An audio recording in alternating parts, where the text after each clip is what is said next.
Hey everybody, welcome back. For those of you following our podcast, I'm sure you've noticed by now we took a few months off break. The big reason for that is we've been working very hard on building Aurelius version 2, which is our user research and insights platform. I'll talk more about that in just a moment. But on this week's episode, we have Steve Portigal, who he himself is a user researcher, user experience designer, author, speaker, and all-around contributor to our field of user research and user experience design. We cover a number of topics in our chat, like why you should be doing research, maybe more than you are today. We also talk about the standard things of how you convince stakeholders that research is important and that we should be doing more of it. We also deep dive into some user research topics like the difference between user research analysis and research synthesis. What's the difference there and what does that mean? On that note, I want to mention Aurelius version 2 is a user research and insights platform to help us do exactly that. Figure out what we learn from customers, get everything in, tagged, organized, and into key insights so we can build awesome designs and features faster. We're still in beta at the moment. If you want to check us out, head on over to our website, send me an email, whatever you like, and we're happy to send you an invite while we're still in beta. So, one final thing is we also talked about Steve's new book, Doorbells, Danger, and Dead Batteries. If you're interested in checking that out, and believe me, you are, go ahead to the show notes for this episode for 20% off at Rosenfeld Media. But let's not wait any longer. Let's get on with the show.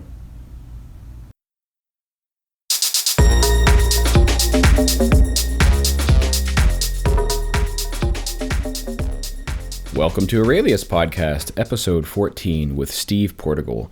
He is the principal of Portigal Consulting and user researcher and author and speaker of all things UX. Steve, welcome to the show.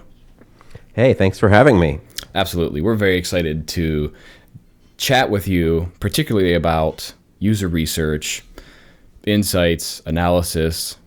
Generally speaking, how do we figure out what we are learning from the people we're trying to design stuff for?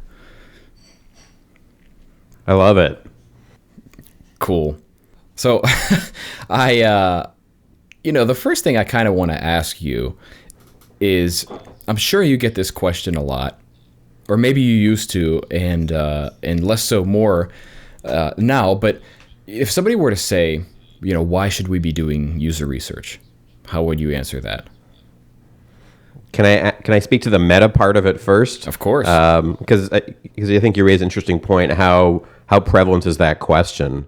And it's funny. I just was asked to give a talk to a school, a school that has an interesting innovation program for like K to 12, and I ended up putting together a talk about why do user research? And I was sort of shocked that at this late stage, I've been doing this, I've been as a consultant, so you have to have lots of collateral and so on.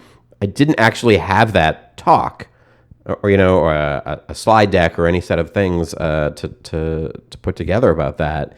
And I thought that was interesting. I've maybe been lucky to speak to people about user research when they're already at the point when they understand that they should be talking about user research.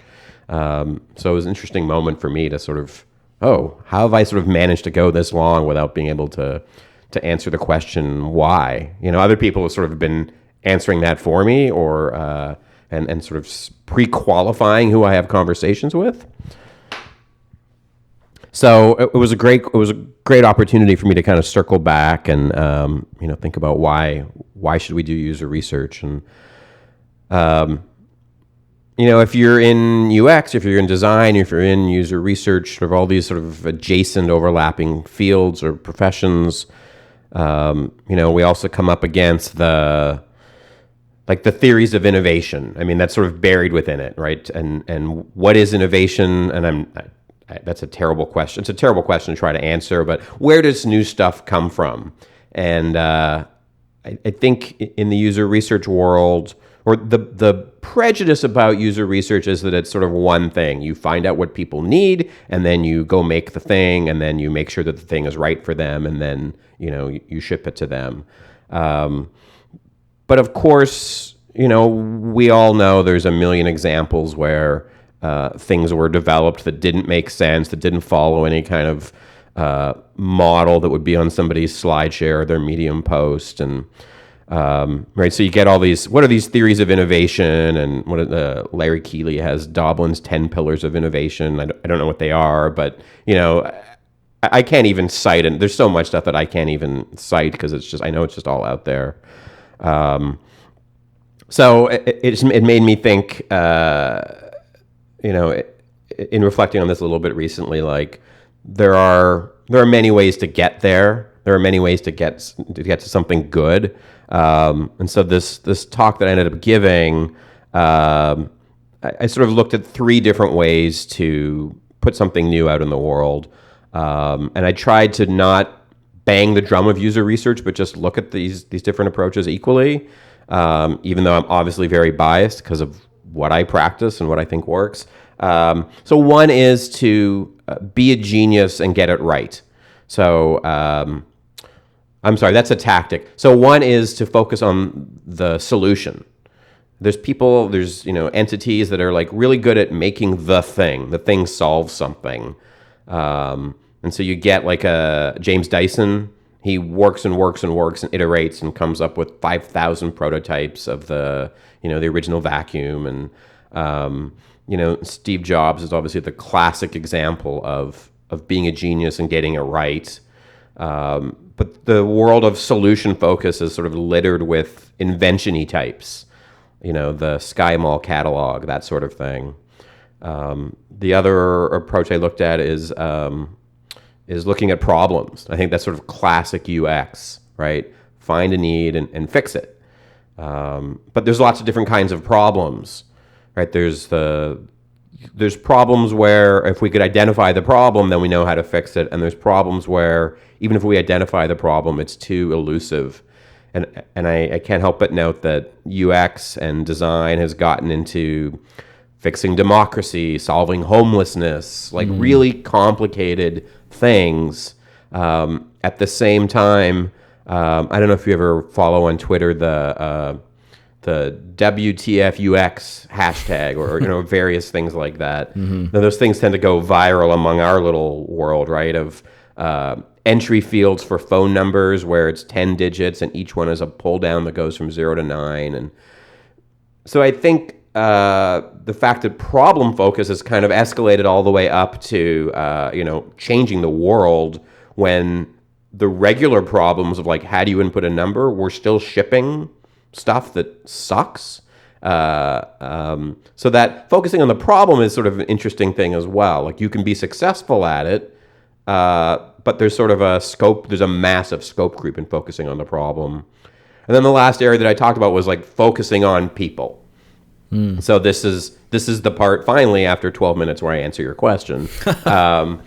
Right, like why is user research important? It's looking at spaces where we don't know what we don't know. It's understanding people's mental models and their lives and their meaning and their value. And in many, if not all cases, we find that that's a completely different story than how the people that make the thing are thinking about their thing and how it fits into people's lives. Banks going through a merger want to understand how the merger is impacting people, which is a valiant thing to be doing, and there's no critique there. But people don't put the bank at the center of you can imagine some Venn diagram or something like that. Their lives are about their lives, and the bank is pretty far out, and what the bank is going through as a transition is like even further out. So, the bank, as an example, is trying to design all sorts of experiences and features and problem solutions and so on around their internal model. It sounds sort of stupid when I say it, right? People don't care about the bank, but you get deep into something and you're just so completely immersed in your view of the world, your culture's view of the world, how you're structured. And coming back with an accurate contrasting model that says this is what's going on for people, then invites you to change how, where, what you create solutions, you innovate. Yeah. I should stop because that's a very long ramble and sort of framework around how I've been talking about sort of why research. I said I was going to stop. I'll stop. Yeah, no. So I think that there was a lot of really good stuff in there. There's one thing that I heard you say I kind of want to latch on to. And, you said it sounds stupid that we might say, oh, well, nobody cares about the bank. I disagree, only because I don't think it's common knowledge enough that folks have this understanding that the majority of people, and I'm talking like greater than 95% of the world's population, right, are focused entirely on themselves. That's not a knock at people. That's speaking to the basics of humanity. Some of the things that I've been reading recently, in related fields to ours, like behavioral economics and just basic psychology, speak very truly to this. It's been true for as long as we know, right? So the interesting reason why that's important for me to pull out of what you said is that, if you're not doing user research, you're not understanding what's important to somebody. If you're not understanding what's important to somebody, you're only delivering what's important to you. I like that. Okay, and that's good, because I think the reason I kind of backpedaled was I don't want to diminish the value of user research. Because if we can decide up front that, hey, your merger is not important to your customers the way you think it is, that sort of says, well, why are we bothering to do this research? We already know what the answer is. And I think you pointed out that what I failed to do is that what you bring back is a rich and complex model about what is important. And it's not simply that, hey, people that make things, your thing isn't important, but we can put it in context and we can find the liaisons or the connective tissue, if you will, that help us frame and talk about the things that we want them to care about in the context of what's important to them. Sure. So it helps us, I think, bridge that stuff. Sure. Yeah. Would it be fair to say that user research would give us an answer to how we could relate what's important to, say, us as a business or company? User research gives us the answer to how we can relate why that should be important to you as a customer or individual. Yeah, and I think you're saying something important too, that because you're describing the output or the outcome of research in terms of what we're able to answer, and that's important. I think if you're new to user research, you sometimes think it's sort of data gathering or aggregating or tabulating, and it's sort of facts and figures as opposed to an action plan. Or how are we going to talk about this in this way? That's some of the greatest stuff about research, is that you take a really specific problem that's rooted in an organization, its culture, and the world out there and its culture, and you learn new things, and then you solve, or you create something new, a new point of view, a new direction. And the classic, the classic "how might we" question that shows up in kind of, if I use air quotes, design thinking type of stuff, like that sort of falls under the purview of strategy or designers, and so on. And researchers are sometimes, just the ones that do the interviews or do the sessions or run the survey. But in my practice, kind of the way I was brought up, we always were about trying to answer, what you just said, trying to answer that question. How can we talk about your thing in a way, or how can we change your thing or make a new thing in a way that's going to get over the barriers, that's going to have impact, that's going to have value, that's going to have meaning. The research is about articulating and that new thing. Like that's, I said I wasn't going to use this word, but the innovation, the thing that you're going to do comes out of the research. If you use research to sort of, there's many kinds of research and there's many kinds of questions that come up in any life cycle of a product. And so I don't want to say it all has to be like that. But just that power is there. You have the ability in your analysis and synthesis to point towards driving those decisions that are brand new to the world, brand new to the company. Yeah, totally. Well, so I think that this is really great conversation, and one of the things that we're kind of touching on, and you even mentioned it, if you're new to user research, here's what this means. Well, so a few things there. For those listening to this podcast, I would have to believe they're already pretty convinced that research is important. They probably do it today, or they know that it's important to the work that they do. I know that I often get asked, how do we convince somebody? How do we convince somebody else that's in charge of the budget or the authority to go and do this stuff, that it's important, that it can have the impact that indeed, we are talking about right now? It's a classic question, and certainly people that are in the kind of the UX team of one. There's kind of a whole army of people out there working inside organizations with certain amount of buy-in, but maybe not as much as they're told from podcasts and conferences and webinars that they should have. And when I hear from those people, I hear lots of creative things. I had someone in a big corporation tell me that the way they approached it was very non-emotional and logic and very logical. It was around asking a bunch of questions. What kind of decision do we need to make? What information do we have about that? Has it worked? Has what we've done in the past worked? And so it was not about, here's what I need. It was sort of facilitating and pointing back out, almost like, what do you need? Okay, so then based on those things, here's kind of what we can do.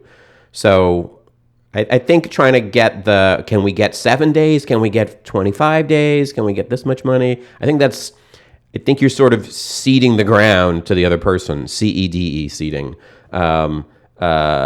You have to keep the conversation where it's relevant to them, the people that you're trying to persuade. I always think like, don't talk about process, talk about outcomes. Which that little example that my colleague used was really about the outcomes. If you say we need to do user research, then I think you're setting yourself up for, we don't have time, we don't have budget, we don't know how. If you can talk more about, we need to make sure that we're making the right decisions. We need to make sure we have the information. We have some risks here with this product. We have some risks with these decisions. Thinking about that, I think if one thing it does is it positions the person asking for the resources as a leader, not as, this is going to sound really cheesy, as a leader, not as a needer. That's terrible. That's a nice buzzword bingo you just got there. That just sounds so stupid. But, I think there is that, well, how can I? They won't let me. And that does sound very needy. But saying, hey, here's the way forward. I've seen people be really creative in doing, like, not enough, but something. And doing something maybe doesn't give you the data, the reliability, all those things you need, but it starts to change minds. Mm-hmm. It starts to, because I think part of what's great about research is the process where, that bank example or some other example where you think the world is this way and you talk to one person, and that white face look that your clients or your colleagues get when they kind of come out and they're like, oh, we're thinking it's totally different. That's not actionable, but that starts to point to the value in a different way. If that first example was kind of persuading with logic and, here's how we're going to get to the right result, I think there's also this emotional hit of, crap, we don't get it. You know, and so I think there's a bunch of different things that you can do like that. Yeah, I'll stop there. I think that's great. And I would even go back to the example of the things I've been sort of studying and reading recently. Again, if we operate on the basic premise that everyone we meet is almost entirely focused on themselves, right? And again, not a bad thing, but if we operate on that premise, when we're going and trying to convince somebody that user research is important, I love that approach, actually. We just simply saying, well, tell me about the problems that you have. What is it that you're trying to do in your role? What information do you have? How much confidence do you have? And allowing them to express that. And it's fun. I mean, I'll share a quick story of my own. I did that very recently with a project that I was on. It was a mobile app. And the person felt very confident in sort of the backlog and the roadmap that they wanted to build to get towards something. I was working obviously more with the design team, the people who were making the product. And they were very confident that was not true, or at least it wasn't prioritized well. And I went in and I started first by understanding, I talked to this stakeholder and I said, what are the things that you are trying to do and accomplish for the business with this mobile app? Setting good goals. And then I just started talking to that person about, what do you know about how to do that? What do we have planned that will help us do that? And then even if there were things that lined up there, again, as you mentioned, asking good questions, just simply saying, how much confidence do we have? Or more importantly, what information do we have that will help us execute that well? So maybe we're confident that it's the right thing to do. Maybe we're not as well informed on how to act on that as we should be. And just getting to those things, I mean, this was a team, frankly speaking, who had never done user research on this product. And in the span of a week, we had a prototype built and usability testing planned to iterate before we launched the newest version of it. And while that may have not been enough, as you said, it was something, and it actually greatly improved the product. Right. I think one of those questions can be, what's the risk if we don't have the right information? Because, right, so you found the time and you right-sized the research approach with the research question, with the business question. You know, that I think is some wizardry there.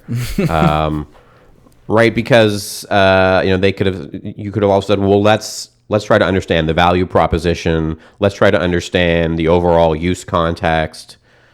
Well, no, we're not going to do that right now or here because we can't or we shouldn't or whatever reason. So, finding the right piece of research to do, the right method to answer the right question, within the constraints. That's the wizardry. And I think so back to those people that are sort of saying, hey, how can I persuade someone else to let me do research? I think part of the way to mitigate that is to be able to, that research isn't a monolith, right? Is to be able to pull apart, well, now that I understand your problem and our constraints, here's my recommendation. Here's my recommendation for triage. Here's my recommendation for, I'm not going to keep with the metaphor, but if we want to just, do something very quick that's going to solve these problems, we can do this. If we want to do something else that's going to address this risk, then it's this investment and it's going to produce this outcome. And so to have some vocabulary around different approaches, different methods, different investment, different consequences, so that again, research is not a monolith. It's a whole. It's an evolving palette of tools to choose from wisely, and I think being able to have that conversation is a way to help people buy into research because they can see there's a lot of different choices and they understand the trade-offs. You're empowering them. If we do nothing, this could happen. If we do this, this could happen. If we do this, this could happen. So right. I think your example is a great, we did this chunk, and that addressed the need given the context that we were in. Right. Well, I think that's great advice. And it's a good segue into something else you had said much earlier on in our conversation. I can imagine a lot of folks who, have not done user research before or are part of organizations that have not accepted the value of it or just on the cusp of doing so, I can imagine them asking, this all sounds great, but how do I get started? How do I simply get started doing this user research to provide that value and get those answers? Yeah, I think doing research is, and I sort of alluded to this, or I threw these terms out without defining them. I think figuring out what you want to do, before you do any research, it's figuring out what to do, which is kind of what you're saying about how do you get started. I think about the business question, the research question, and the research method. So the business, and I think we've sort of talked about this without using those terms too specifically. The business question is, what do we want to do as a business? We want to make sure that our app is successful among, existing users of something else, or we want to create a new product, or we want to, whatever. What does the business want to do? The research question is, what do we want to learn? So we want to understand if this prototype, is usable. We want to understand, what brings value for people in their relationship with financial institutions. Whatever. That's a question that has at its root something that we're going to learn from people. The research method is, well, what are we going to do to get at that? So that I think is sort of and then you have to plan your method, right? You have to figure out, well, who are we going to talk to? How are we going to get those people? What are we going to do with them? What do we do with the data? So I think you need to understand what this series of steps are. So who are we going to talk to is a complex question, right? Who can we get? Who are we selling to? Who do we want to sell to? Who are people that are analogous inspirational examples, right? So we want to understand sort of the most intense form of collaboration. We might go talk to people that are firefighters because they work under pressure and they or we might talk to improvisers or whatever. We might find somebody that's sort of an expert, and they don't have to be always that outlandish. They can be people that use we're making the Slack of light bulb installation. Well, let's go talk to Slack users to sort of see what is slacking about for them and get some perspective to see how that's going to apply to our light bulb people. So it's not always, I think the most naive view is talk to the people that use our thing, but then all you're really doing is sort of finding things that need fixing and fixing them. But if you want to step back a level, you can think more broadly about who to talk to. What are you going to do with them is a whole methodology design question. Then I would pick up a book and go on SlideShare and start reading about, top 5 things to do for usability testing or whatever method you think you want to do. Christian Rohr has a really great diagram, which maybe we can link to it in the show notes. It's a paper called When to Use Which User Research Method.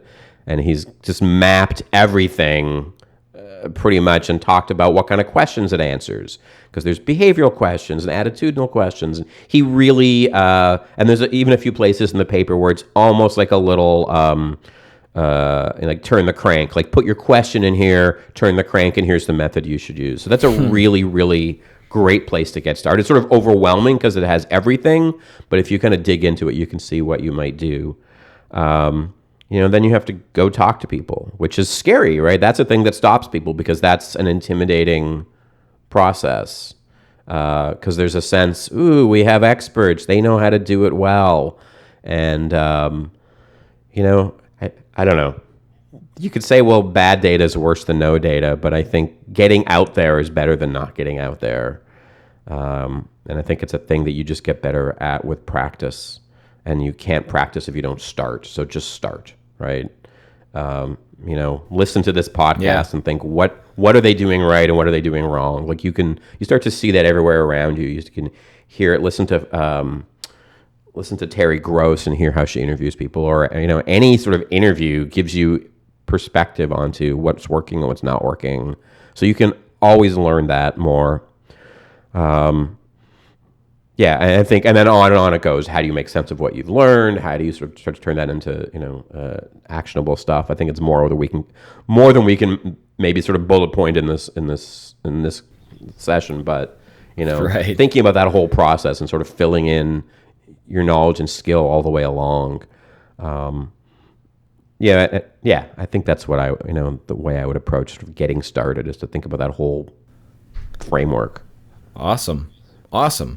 I'm going to try to summarize what you've said, and you keep me honest, Steve, okay? Basically, it starts with an understanding of the business and its goals. Then it's forming the question you want answered from research, right? And from there, it's simply going and talking to people. Now, that could be through a number of different methods, and you should be thoughtful about that. But going and talking to people, right, and getting an answer to that question, but making sure it was a question that ties back to something important to the business. And then finally, you have the answers that people gave you, right, the data, and you spend some time, you figure out what it is you learned there and how to best apply it. Is that fair? That's good. And maybe can we zoom into one piece just a little bit? Definitely. It's the going and talking to people. Because here's some of the things you can play with. You can show people a thing or not. So you can ask them what they're doing and see what they're doing. You can show them a thing. That thing can be your sort of production, like a thing that you've made. I'm trying to be very generic here by calling it a thing. It can be the app that exists. It can be an analogous app or product. It can be something speculative. It can be, they talk about high fidelity and low fidelity. You can do a lot of different things in the interactions with people that are about putting something in front of them that drives that conversation towards interacting with an artifact that gets introduced into the world. And I'm trying to use vague language. Might just be testing your thing. Hey, does this work for you? Can you use this? It's God forbid you actually say, do you like it? But that sort of thing. But you can do many kinds of things with just putting stuff in front of people as part of that conversation with them. And so just take that sentence, putting something in front of people. You could probably come up with 50 different things that you could do, all of which are mostly easy depending on how far you want to go, but let you dig into that research question and therefore that business question in a lot of different ways. So there's a lot of power just I think in that sentence. Yeah, absolutely. So, we zoomed in on the whole talking to people part of this, and I think that's great. I completely agree with you that we could spend a week talking about this and probably not cover, the broth and bones of it. But one thing that I know for sure, I certainly get asked a lot of questions about, and you probably do too as well, Steve, is how do we make sense of all this information we've gathered, right? So this is a problem that's actually happening, and I see this across our entire industry. I talk with a lot of different folks, and they kind of say, listen, we've got all this research data, and maybe I made a report, and I talked about how this is relevant to the thing or the project, right, or the product improvements that we're working on and why that's relevant. But we have all this information that can be applied elsewhere, or we have all this information that exists that's not specific to what we're working on, that's important, and we need to share with people, right? So basically just this analysis, this sense making, I think you even called it earlier. How do we do that once we've gathered this information from our customers or our users? There's a bunch of different things tied up in that. And you just can hear me sort of sighing and struggling, like where to start. I mean, it is a problem. It is a challenge. And you come into organizations where there is all this data and they don't know what to do with it, and so they commission another study. In spread out organizations, they commission a study. What's a weird phrase, isn't it? They go out and do research when something similar has already been done, but they don't know because they're too siloed or spread out. And so, there are these sort of enterprise level solutions that I hear people talking about. I haven't heard anything that's successful. That doesn't mean that it doesn't exist. I'm just telling you I don't know about it. But sort of these knowledge management systems, and so I think that's it's a bit of a wet dream, right? Like it's something anyway. Like if only there was a way to. That's probably the wrong metaphor, and not because it's inappropriate, just because it doesn't really say what I was trying to say. It's not a pipe dream. It's not. There's a fantasy. I guess that's where I went with wet dream. There's a fantasy that that kind of holds out there. If we could just organize these digital assets in a certain way, but it's like a library without a librarian. I think organizations where some work has been done and someone knows, hey, you got to go talk to Joanne because I think she did something like that last year. That's my hope. And so I think there are sort of ways to mitigate some of that. I like the example from MailChimp where they create 3 deliverables for everything. And I'm going to mess this up, but they have this big Evernote database where sort of all the raw stuff goes in. They create like a more traditional research report, and I think they create like an email level thing. So they always are outputting to multiple audiences, like intentionally every time. So, and then those things can get shared and accessed by people at different ways. But you've got, MailChimp has created a standard for how user research gets documented, and then that starts to create culture around what's shared. So it's not really about, to me, it's not about those artifacts. It's about creating the consistency of those artifacts. And then, when you're in that meeting and someone says, gee, I wonder about this and this, someone in that meeting knows, oh, there's something. I'm either going to get you in touch with Joanne, or I have it in my Gmail history here, or whatever, that it starts to make the knowledge or the awareness of that knowledge a little more viral within the culture. Mm-hmm. And then, so here's my counterpoint, I guess, to some of this. I just read an article by Andy Budd, and I'm sort of mentioning these things thinking we can put them in the show notes or we're going to find them as references. And he makes the point more eloquently than I'm going to be able to recap, but he talks about that, he calls it design research. Design research is experiential. It goes back to what we were saying before about that, doing something that helps your client or colleague get that, that white look of horror on their face. There's something about that just is that's not data, that's experience, and that changes who you are. And that one reason why studies get conducted over and over and over again is so that people can have those experiences. And, I might be twisting Andy's words a little bit, but to think of that as a feature, not a bug, we should always be talking to customers. We should always be going out. We should get everyone out and sort of seeing how they're different. That doesn't seem very efficient when you kind of get this data, and you've got video and transcripts and photos. So I don't know. I don't have an answer. I think sort of there's multiple sides to it that are sort of equally true, and that I don't think anyone has the answer. And so you might have a MailChimp that is sort of optimized around a process, and I think been very successful at it. But I think this is it's a tension or it's an ongoing dialogue at, any organization with enough researchers to be producing enough data where it starts to become an issue. And we can obviously kind of lop off the crappy versions where it disappears. Those people move on to other jobs and no one kind of knows. But I think sort of what's working better is still very elusive. So you have these sort of emergent better practices. I don't think anyone's cracked this. And so Andy is kind of challenging us, I think, and again, I don't want to put words in his mouth, but Andy Budd is kind of saying, well, if this is about the experience, maybe that's all right. Sure. It's a funny and timely reference. We recently had Andy on the show.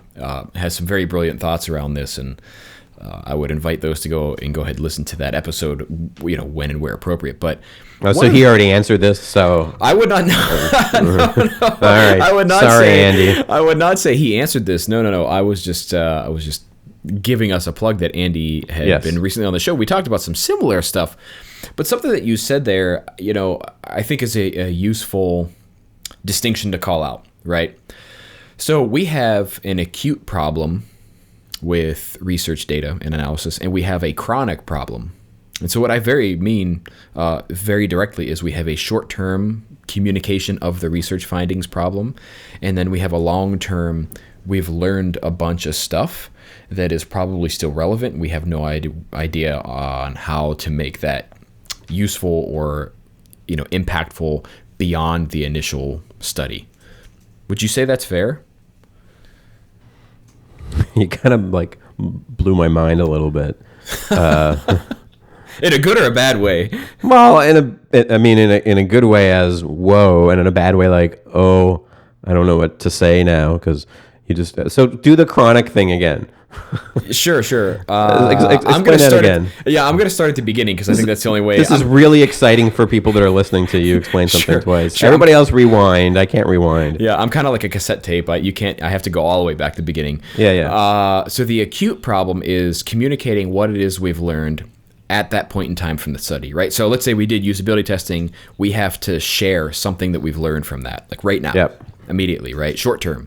The chronic or longer term problem that I'm finding is happening is you've got organizations that say did 40 usability tests over the last 12 months.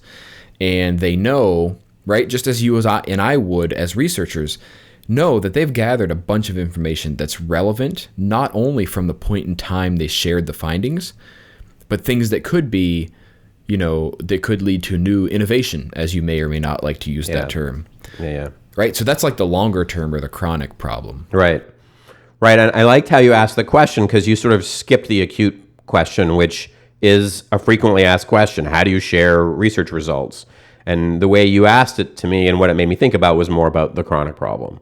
But it's a really great way to frame it, I think. And of course, they're tied together.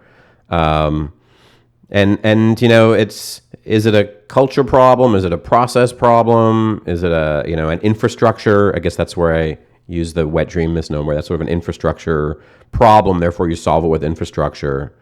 And this is going to vary if you're like a 7-person company or if you're a 700-person company. How many products do you have? What's your turnover? How old are you? Think about Aaron Walter's sort of timeline of how companies grow. He has a really nice, there's like a whole presentation about when they're this size, they have these problems, they make these kinds of mistakes, they sort things out at this way.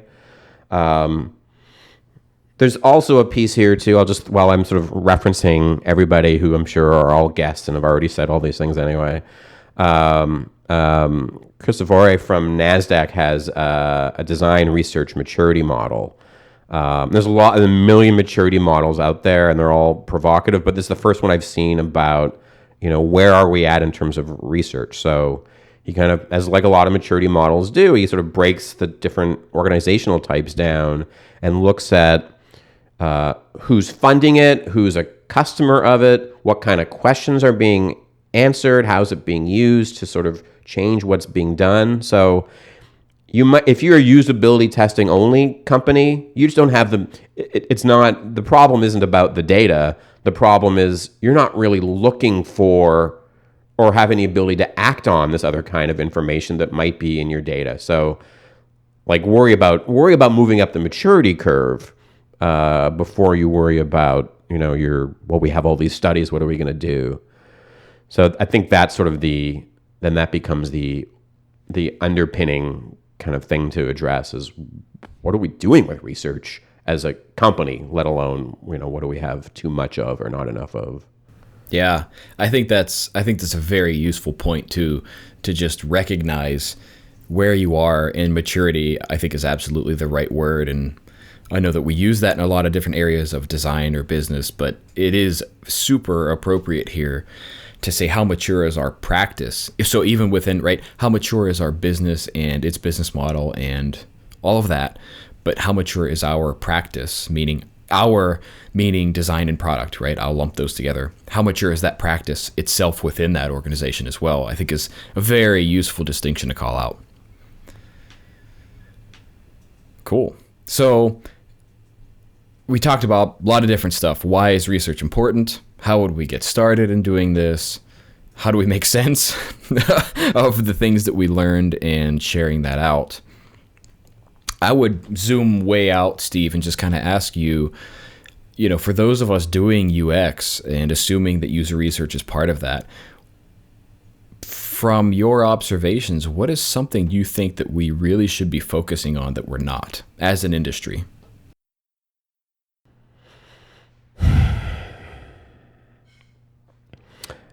Yeah, I'm going to get a little process. My answer to that is it goes back to a little bit what we were talking about in some of the previous threads here. I think people don't do enough with the data they gather. Like, I think that's the biggest opportunity to have the research have more value. And value, of course, mean to extract every bit of insight out of the research, you have to go back to the data. And I think because of timelines and because maybe of a lack of awareness of process, people are sort of, they're debriefers. Hey, we talked to so-and-so, this and this happened. Okay, well, let's put it on the whiteboard, or let's get our stickies out and color code it. And it's based on what I remember happening or what stands out for me. I think people are reluctant to make the commitment of time to go back to the data, to go watch videos again, to read transcripts, to really dive into all of it. And I'll tell you, there is so much more there. The distortions that we create in our debriefs are just astonishing. Like you hear things, you're like, here's the top thing. It wasn't there. Or it was there, but it was really in a very different context. Even if you're an observer and you're not running the session, what you think you heard at the moment or what you wrote down in your notes that you then go back to an hour or a day or a month later versus what actually happened is really, really different. And I'm less concerned with being wrong than I am with missing the depth. Do you know what I mean? Those are sort of different. Sure.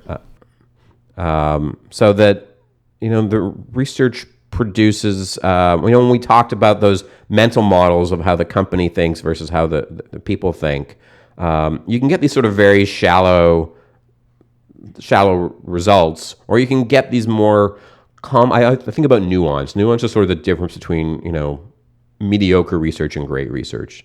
And nuance is hard to tease apart. You have to kind of go back and spend time with it and think about what you don't understand and debate it and discuss it and hypothesize and extrapolate. What would they have said if we'd asked them this? It's not a question that you can answer, but that debate among researchers and people doing synthesis starts to really force you to dig much deeper into what you're seeing in this video, what you're seeing in this transcript. So I'm just, there's always a ratio, right? For every hour of data you collect, you should be spending 2 or 3 hours analyzing it. I suspect, and this is just more of a hypothesis based on conversation, that the opposite is true. That for every hour you're spending sort of 5 minutes writing up a note to put on the wiki or the Slack channel for somebody, and not tearing into it and making a big mess and making yourself crazy to sort of create something completely new. And that's the analysis synthesis, right? Analysis is take something, break it down into small pieces. Synthesis is take those pieces and build it up into something new. And that transformation to something new is hard. It's creative. It doesn't feel very safe in terms of, fidelity to what people said. And that can be intimidating, I think, to people. But boy, again, I'm repeating myself. There's just so much to be gained from doing that. And, if I could urge everyone one thing, it would be that. Like, go back to your data. Yeah. No, I actually really love that answer. I'm a little bit biased for two reasons. I'll get the obvious one out of the way. The things that we're doing at Aurelius are about collecting that data and re-examining that and really making sense from it, not from just the point in time, but also kind of prolonged, right? That chronic problem we talked about. But the second selfish reason why is, well, frankly speaking, I agree with you 120%. And a lot of the things that I've told teams, right, that I've worked with is I've said collecting research data is really giving you an answer to the what, and that's very important. But the most important question we can ask about that thing that we learned is why that exists, right? So we can ask a question, we can get an answer or answers to that question. But where we get into the really good stuff, I think what you would call the nuance, is by asking ourselves why that's the case. And I completely agree with you. We won't have the answers to why we heard what we heard, but it's that application of our own worldview on the what, the answers that we got from people that gets really interesting and rich conversations where we start to go, oh, wow, there's a new perspective here that I'm starting to form an understanding of that I did not have before. And that's where you start to build in, again, that word we don't like to use, but still is applicable, innovation. That's where you start to get to those light bulb moments. It's beautiful. And yeah, you're allowed to use the word innovation. I'm just sheepish about it in case someone says, well, what do you mean by it? I don't know. But within our, that's just, anyway, what you said was really lovely. Awesome. Well, thank you. I'm only paraphrasing you. So, I mean. No, you said something else. That was a yes. That was a yes, and that was good. Okay, fair enough. I want to ask you a little bit of a left field question. Do you have a quote that is your favorite that is perhaps relevant to the world of UX and or user research? On my desk, I have an Andy Warhol poster, and I don't have it in front of me as we're talking, so I'm going to probably misquote it, but it says something like, I find people endlessly fascinating.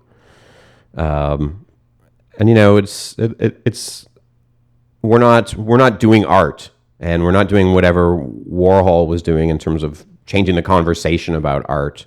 But I like that phrase. I like that phrase and that source, as it's just sort of, it's sort of you're a researcher. You should be saying that you love people and find them interesting. Sometimes we don't, right? Sometimes people are boring, or we're bored by them, or we can't kind of get into it, or sometimes we don't always have that.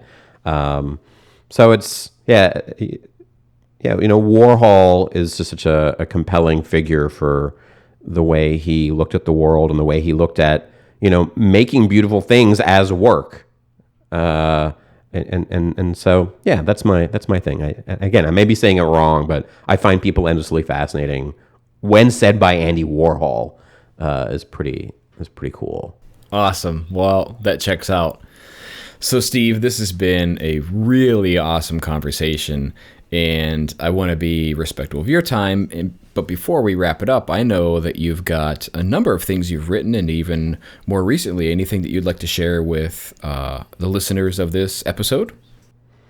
Yeah, maybe I have 3 things to recommend, or 3.5 things. That question, where to get started,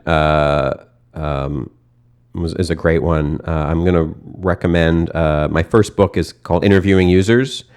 And it's, if you go to the Rosenfeld Media was the publisher, they have a page for that book. There's all kinds of resources on that page that are downloadable for free. So buy the book. But there's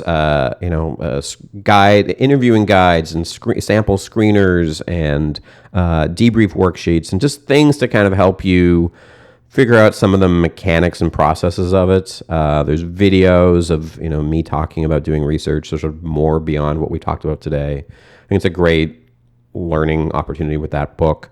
I wrote a book that came out in December that's called Doorbells, Danger, and Dead Batteries. And it's a book that has I think almost 65 stories from other researchers besides myself of things that have happened to them out in the field. They're real life stories and so that's another way to learn. I think interviewing users is sort of a text in its structure, but reading about what happens to other researchers, where things go wrong, what challenges they face, what things. That's sort of like the graduate course, I think. So people that have had a little bit of experience in the field might find that it's entertaining. The stories are sad. They're frustrating. They provoke you, I think, to look at what would you do differently. So these researchers, I think, are being very brave and exposing their own failures, in quotes, to a larger audience so that we see what they learned. You'll read in the book what some of my takeaways are from it. So I'll recommend that book as well. And then since people that are listening to this have some affinity for podcasts, I'll also recommend Dollars to Donuts, which is my user research podcast. And this has a really specific focus. It's people that are in-house, inside corporations, who are in leadership roles for user research. And we didn't explicitly say this, but it's sort of buried, I think, in our conversation. There were no leaders in user research inside organizations 5 years ago. User research has come in-house. These large teams exist that weren't there before. And companies are recognizing it as a separate discipline. There's some relationship to user experience maybe or some other part of the business, but it serves as its own thing. And so you have this challenge of what does leadership look like, and how are people driving user research at a certain level of scale, I guess. There's 2 seasons of that. I think there'll be more coming up someday, but I encourage people to check that out. So that's 3 things. That's probably plenty for people to go check out. Great. No, and so Steve, for those of you who may or may not know Steve, he's been contributing to our field for a very long time. I've been following his work, and I am a fan, admirer, and very much a pleasure to have you on the show. Those all sound like a lot of fun resources, especially your most recent book about doorbells, danger, and dead batteries. We'll make sure to include those as links in the show notes. And we thank you for listening to this podcast, but let me just tell you that we listen to Steve's podcast, Dollars to Donuts, when we're not making our own, and it's fantastic. We encourage you to go check that out, especially if you're looking to learn about user research and particularly leadership in that field. So, Steve Portigal, thank you so much for joining us on the show today. Thanks so much for having me. Great conversation. Awesome. I completely agree. All right, everyone. We will see you next time. If you enjoyed this episode, consider leaving us a rating on iTunes or wherever it is that you listen to our podcast. And also, you can fill out our podcast survey, where you can let us know if someone awesome that we should have on the show, and even tell us about the things you would want to hear about, topics that are interesting for you.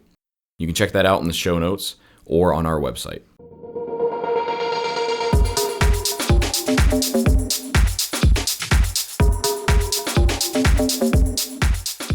Thanks for listening to Aurelius Podcast, talking about product strategy and design strategy. We are the first platform of its kind to help you solve the right problems for your customers and your business and build products and services that truly matter. You can check us out at aureliuslab.com. That is www.aureliuslab.com. You can check us out on Twitter at aureliuslab and Instagram Aurelius Lab. We'll see you next time.